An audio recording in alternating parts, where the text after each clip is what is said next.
छेक्दैन मायालुको सहरमा मेरो गाउँमा घर छ हिलो भन्न पाउँदिन धुलो भन्न पाउँदिन उकालेर ओराले गरिराख्नु पर्छ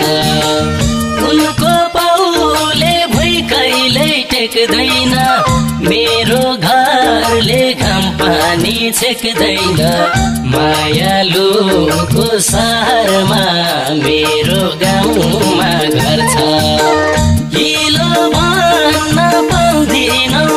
धुलो भन्न पाउँदिन